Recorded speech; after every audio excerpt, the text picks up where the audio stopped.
Hello everyone, welcome to library academy. इस video में हम लोग डिस्कस करेंगे यूनिवर्सिटी ऑफ इलाहाबाद में जो सेमी प्रोफेशनल लाइब्रेरी असिस्टेंट और लाइब्रेरी अटेंडेंट का वैकेंसी आई हुई है उसके बारे में। इसमें टोटल नंबर ऑफ जो पोस्ट है, तीनों पोस्ट को मिला के 38 पोस्ट है और इसमें हम लोग पूरा डिटेल में देखेंगे।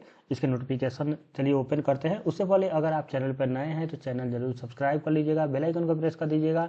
अगर आप प्रिपरेशन करना चाहते हैं लाइब्रेरी साइंस से रिलेटेड जो टॉपिक है उसको पढ़ना चाहते हैं अच्छे से, तो आप लाइब्रेरी एकेडमी ऐप डाउनलोड कर लीजिए, जो डिस्क्रिप्शन बॉक्स में लिंक है। उसके बाद वहाँ पे कोर्स से ज्वाइन करके अपना प्रिपरेशन स्टार्ट कर सकते हैं।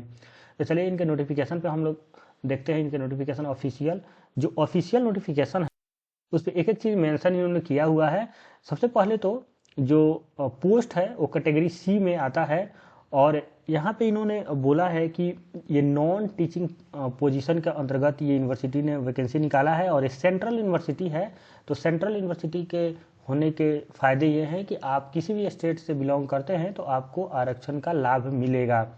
आप EWS से हैं, OBC से हैं, SC ST से हैं तो आपको आरक्षण का लाभ मिलेगा। अगर ये वैकेंसी स्टेट की होती तो फिर उसी स्टेट के बच्चों को आरक्षण का लाभ मिलता, दूसरे स्टेट के बच्चों को सिर्फ जनरल कैटेगरी से अप्लाई कर पाते।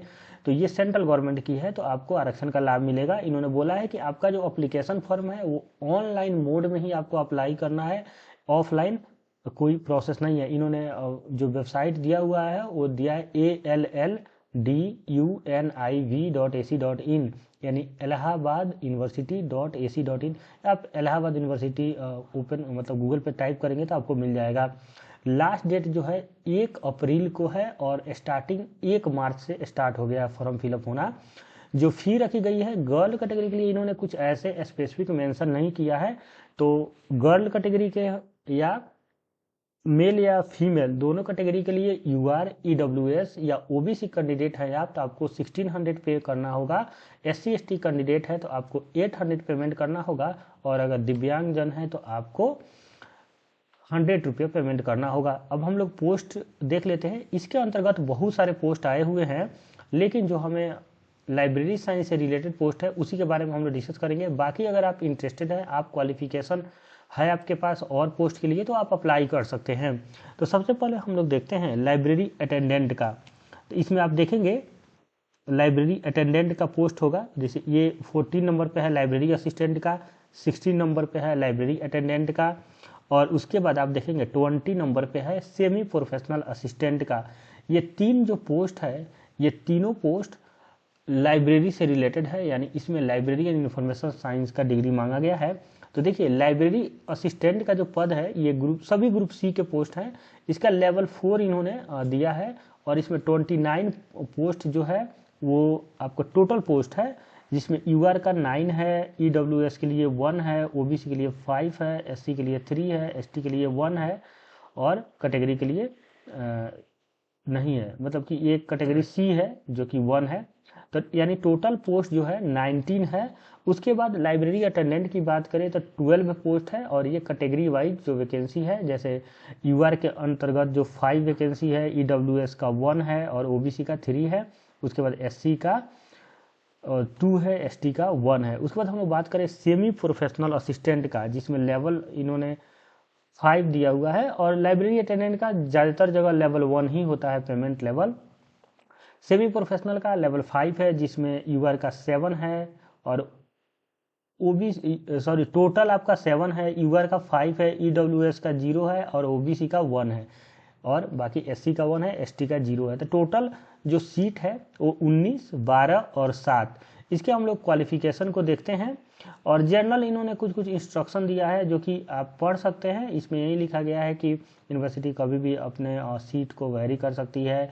जो लोग के पास सर्टिफिकेट है जो सेंट्रल गवर्नमेंट का स्टैंडर्ड है, कास्ट सर्टिफिकेट या नॉन क्रीमी लेयर, वही मतलब यहाँ पे चलेगा। इन्होंने एक बात और भी बोला है कि देखिए candidate belong to OBC category should submit proper caste certificate as per the proforma of government of India. It should not be more than 6 month old from the last date of submission of application. यानी ये caste certificate मांग रहे हैं तो ये मांग रहे हैं कि 6 मंथ से पुरानी नहीं होनी चाहिए। उसके बाद इन्होंने हालांकि कास्ट सर्टिफिकेट कहीं नहीं मांगा जाता है, बेसिकली नॉन क्रीमी लेयर मांगा जाता है, तो इन्होंने बोला है कि 6 मंथ से पुरानी नहीं होनी चाहिए। लेकिन अगर आप लॉजिकली देखिए तो जो क्रीमी लेयर है वो 1 ईयर के अंतर्गत बनता है, 1 ईयर तक वैलिड रहता है, और 1 ईयर तक आपको मतलब एक फाइनेंशियल ईयर का होता है। और इन्होंने 6 मंथ को क्यों मांगा है पता नहीं, लेकिन आपके पास नहीं होगा तो आप नया बनवा लीजिएगा। 6 मंथ का अगर नहीं होगा तो आप नॉन क्रीमी लेयर और इनका कास्ट सर्टिफिकेट नया दिखाइएगा, क्योंकि इनको एक 7 महीना वाला, अगर 8 मंथ वाला होगा, 9 मंथ 10 मंथ का होगा तो ये नहीं एक्सेप्ट करेंगे। इन्होंने क्लियरली मेंशन किया है कि नॉट मोर देन 6 मंथ। तो ऐसा क्यों लिखे हैं, क्योंकि 1 ईयर के लिए बनता है। फिर उसके बाद हम लोग आते हैं, इन्होंने बोला है कि ओबीसी कैटेगरी से हैं आपके पास, अगर क्रीमी लेयर में आते हैं तो आप आरक्षण का लाभ नहीं उठा पाएंगे, अदरवाइज आप उठा पाएंगे अगर नॉन क्रीमी लेयर में आते हैं तो। फिर इन्होंने बोला है कि जब इंटरव्यू होगा आपका उस समय सेल्फ अटेस्टेड अपने डॉक्यूमेंट और सारे ओरिजिनल सर्टिफिकेट आपको वहाँ पे ले जाना होगा, वो चेक करेंगे, वेरीफाई करेंगे। और कुछ इन्होंने बताया नहीं है, अगर आप पढ़ लीजिएगा। फिर वही फ़ी जो है नॉन रिफंडेबल है इन्होंने लिखा है। उसके बाद हम लोग बात करते हैं क्वालिफिकेशन की। तो क्वालिफिकेशन में आप देख लीजिए, सबसे पहले हम लोग क्वालिफिकेशन देखते हैं लाइब्रेरी असिस्टेंट का। थोड़ा सा स्क्रॉल करने के बाद आएगा ये लाइब्रेरी असिस्टेंट।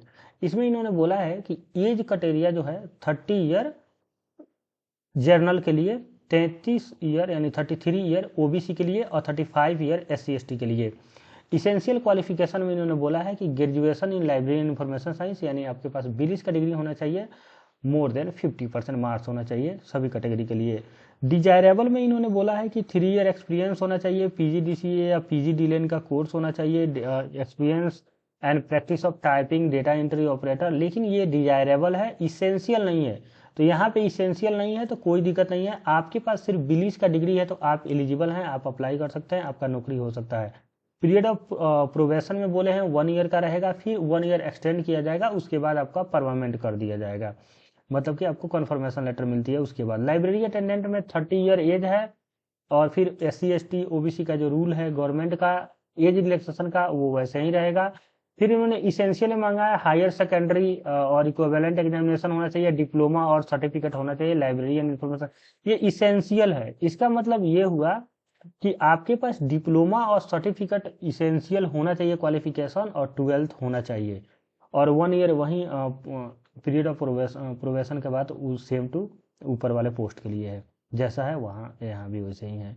उसके बाद हम लोग बात करते हैं सेमी प्रोफेशनल असिस्टेंट का। तो देखिए सेमी प्रोफेशनल असिस्टेंट में आपने देखा होगा बहुत सारे सेंट्रल यूनिवर्सिटी में जहाँ पे एमलिस मांगा जाता है या बीलिस के साथ 2 ईयर एक्सपीरियंस मांगा जाता है। लेकिन सेमी प्रोफेशनल ये यहाँ पे ये फायदा हुआ है कि एज रिलैक्सेशन जो है ये तो 35 ईयर आपका जनरल कैटेगरी के लिए हुआ, और 38 ईयर आपका ओबीसी या 40 ईयर SC/ST के लिए हो जाएगा। तो यहाँ पे एज कुछ ज़्यादा दिए गए हैं, जो कि बहुत सारे कैंडिडेट का एज रहता है मतलब कि बचा हुआ कम रहता है, तो वो एलिजिबल हो जाएंगे। और इसेंशियल क्वालिफिकेशन में सिर्फ बीलिस मांगा गया है, एमलिस का जिक्र नहीं किया गया है, जो कि बहुत सारे सेंट्रल यूनिवर्सिटी में, जैसे हमने विश्व भारती में, BHU में और भी सेंट्रल गवर्नमेंट ऑर्गेनाइजेशन में देखा था, जहाँ पे सेमी प्रोफेशनल असिस्टेंट के लिए एमलिस मांगा गया है, और नहीं तो बीलिस के साथ 2 ईयर का एक्सपीरियंस मांगा गया है। तो यहाँ पे वो चीज़ नहीं है, सिर्फ बीलिस वाले स्टूडेंट भी सेमी प्रोफेशनल असिस्टेंट लेवल 5 के लिए एलिजिबल हैं। हालांकि लेवल 5 का पोस्ट है तो एमलिस नहीं मांगना चाहिए एज ए लॉजिकली जो दूसरी यूनिवर्सिटी है, लेकिन मांगते हैं तो मांगते हैं। और डिजायरेबल में इन्होंने नॉलेज ऑफ कंप्यूटर, मतलब कंप्यूटर का नॉलेज होना चाहिए, जो कि कोई इसेंशियल नहीं है, डिजायरेबल है, आपको होना चाहिए। फिर जो प्रोबेशन का रूल है वो सेम ऊपर वाले जो पोस्ट है वैसे ही है, 1 ईयर के बाद 1 ईयर एक्सटेंड किया जाएगा, उसके बाद आपको फाइनल मिलेगा। तो ये था क्वालिफिकेशन। सिलेक्शन क्राइटेरिया में इन्होंने ग्रुप सी में पोस्ट में बोला है कि एग्जाम, हालांकि ग्रुप सी में MTS के बारे में इन्होंने जिक्र किया है और किसी पोस्ट के लिए इन्होंने बताया ही नहीं है। लेकिन जो सेंट्रल यूनिवर्सिटी का अभी तक चलन है, सेमी प्रोफेशनल लाइब्रेरी असिस्टेंट और आपको लाइब्रेरी अटेंडेंट के लिए सिर्फ एग्जाम लिए जाते हैं। अगर लाइब्रेरी असिस्टेंट पद पे अगर टाइपिंग की ज़रूरत है तो वो मेंशन वो लोग करते हैं कि टाइपिंग होगा, और नहीं तो मेंशन नहीं करते हैं। तो सिर्फ आपका अगर रिजल्ट बन गया यूनिवर्सिटी में, यानी कि जो रिटन एग्जाम हुए MCQs बेस्ड, उसमें आपका रिजल्ट है तो डॉक्यूमेंट वेरिफिकेशन के बाद आपको ज्वाइनिंग मिलती है। तो यहाँ भी वही लग रहा है कि आपका एग्ज़ाम होगा, अगर आप MCQs एग्ज़ाम में आप क्वालिफाई करते हैं तो आप सिलेक्शन आपका हो जाएगा, और डॉक्यूमेंट वेरिफिकेशन के बाद। एक चीज़ और मैं बता दूं आपको कि कुछ पैटर्न है, एग्जाम अभी हुए हैं कुछ सेंट्रल यूनिवर्सिटी का, उसके बारे में। जैसे अभी एग्जाम हुआ सेंट्रल यूनिवर्सिटी जो कलकत्ता में है, विश्व भारती यूनिवर्सिटी, उसका, उसमें आपका पोर्शन जो था लाइब्रेरी का था। लाइब्रेरी साइंस से क्वेश्चन पूछे गए थे 50, ठीक। उसके बाद हिंदी या इंग्लिश कोई एक लैंग्वेज आपको चूज करना था। अगर आपने हिंदी में एग्जाम दे दिया हिंदी वाला पोर्शन तो इंग्लिश आपका डिसेबल हो जाता था, इंग्लिश दे दिया तो हिंदी डिसेबल हो जाता था। तो आपका हिंदी या इंग्लिश कह लीजिए, ये स्लैश में कोई एक लैंग्वेज पे आपको पकड़ होना चाहिए। फिर मैथ पूछा गया था, फिर रीजनिंग पूछी गई थी, और उसके बाद रीजनिंग के बाद जीके यानी जनरल नॉलेज जो है, जनरल नॉलेज में history, geography, polity, current, science, ये सब जो पूछी जाती है वो था। देखिए जो सबसे ज़्यादा पोर्शन था वो 35 नंबर का मैथ था, 35 नंबर का आपका रीजनिंग था, तो ये टोटल 70 नंबर हो गए, और 15 नंबर का लैंग्वेज था, 15 नंबर का जीके था, तो ये 100 नंबर हो गए, और फिर 50 नंबर लाइब्रेरी हो गए, तो 100 हो गए। एक क्वेश्चन 2 नंबर का अगर है तो 300 का एग्जाम हो गया, जिसमें 100 नंबर लाइब्रेरी, 200 नंबर का ये पोर्शन। तो इंग्लिश और हिंदी एक कोई आपको मतलब मजबूत करना होगा, और मैथ था, और रीजनिंग था, जीके था, यही आपका एग्जाम पैटर्न था। इसके पहले जो एग्जाम हुए हैं, जैसे कि सेंट्रल यूनिवर्सिटी दिल्ली का, और भी जो एग्जाम हुए हैं, सब जगह यही पैटर्न फॉलो किया गया है। तो इसके लिए भी ये मान के चलिए कि इस यूनिवर्सिटी के लिए भी यही एग्जाम का पैटर्न रहेगा। आपसे लाइब्रेरी और फर्स्ट पेपर में जीके, मैथ, रीजनिंग, इंग्लिश या हिंदी पूछा जाएगा। तो थैंक यू फॉर वॉचिंग, मिलते हैं नेक्स्ट वीडियो में नए जॉब के साथ। अगर आपको कोई डाउट है तो आप हमसे पूछ सकते हैं। दूसरा बात, ये एग्ज़ाम का जो सेंटर है, जब आप फिलअप करेंगे तो एग्ज़ाम सेंटर आप जो डालेंगे अपने नियरेस्ट, वहाँ पे आपका एग्ज़ाम पड़ेगा, क्योंकि सेंट्रल यूनिवर्सिटी का एग्ज़ाम अब पूरे ऑल इंडिया कंडक्ट कराए जा रहे हैं। तो आपको पटना, अगर आप बिहार से हैं तो, अगर यूपी से हैं तो इलाहाबाद, कहीं भी सेंटर जहाँ जहाँ वहाँ पे ऑप्शन है उसको आप फिलअप कर सकते हैं, अपने नज़दीकी सेंटर प्राप्त कर सकते हैं। और फ़ी का मैंने बता ही दिया, और मुझे नहीं लग रहा है कि कोई इसमें और कुछ डाउट है। फिर भी अगर आपको डाउट है तो आप हमें कमेंट बॉक्स में कमेंट कर सकते हैं। थैंक यू फॉर वॉचिंग, मिलते हैं नेक्स्ट वीडियो में।